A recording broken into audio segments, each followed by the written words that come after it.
我哋拎到強項獎啊！耶！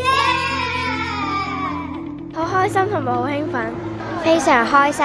對我嚟講，唔單止一種鼓勵，都提醒我要繼續努力加油。我就覺得好開心，因為可以維持到上年嘅成績咯。我好開心，因為我攞到好好嘅成績，同埋進步咗好多。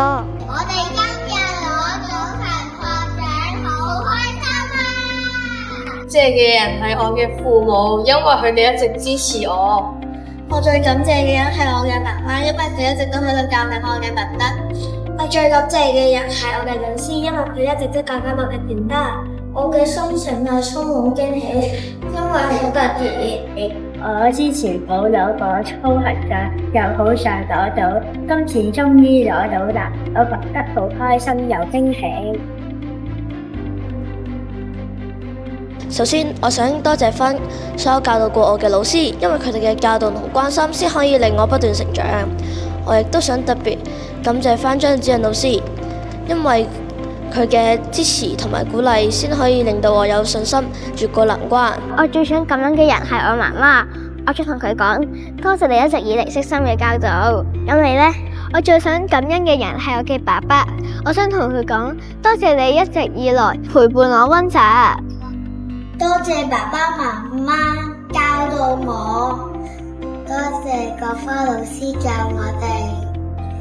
如果你想攞到好好嘅成績，要主動問問題，同埋溫習。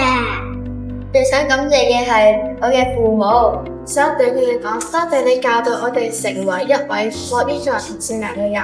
要獲獎，我最多謝嘅人係自己，因為我付出咗好多心機同埋時間去溫習。我最想感謝的人是父母，我想對他們說，謝謝你們的支持。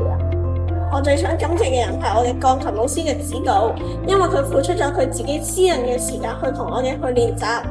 我最想感謝嘅人係媽咪，我想同佢講，感謝你一直以嚟嘅支持，你都會帶住我參加唔同嘅比賽，仲會喺我唔識奧數題、編程或者樂理嗰陣時，你都會細心咁教導我。我最想感謝嘅人係我嘅羽毛球教練，我想同佢講，多謝你俾咗我好多嘅信任，令我有好多嘅信心去參加唔同嘅比賽。我會同教練講，多謝你教導我跳中國舞。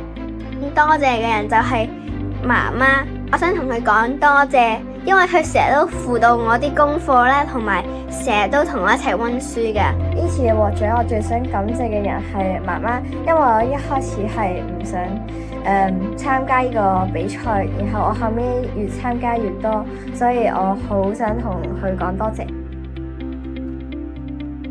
我每日咧都溫習咗4小時。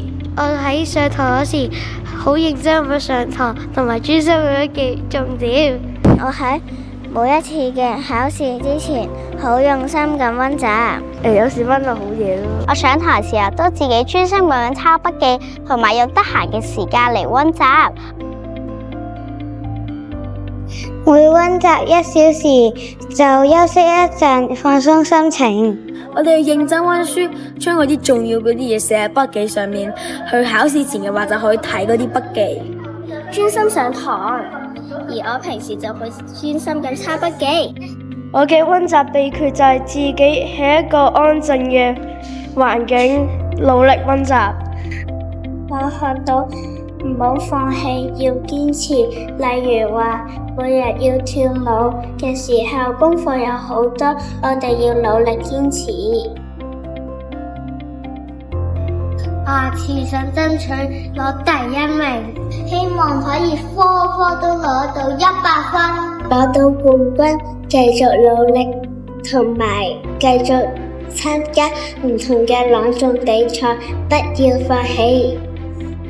我希望下年做到小6嘅中文功課。我希望下年考到前10名。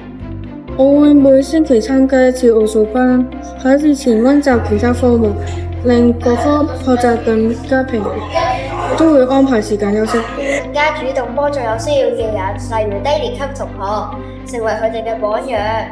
我哋一齊會努力㗎。我希望可以喺全港學界裏面攞到第一，所以我要堅持一個星期裏面練6日水。我希望你嘅分數同埋學習方面都進步，我哋會繼續努力㗎喇，拜拜。多謝同學嘅分享，希望你哋下年可以再接再厲啦，拜拜。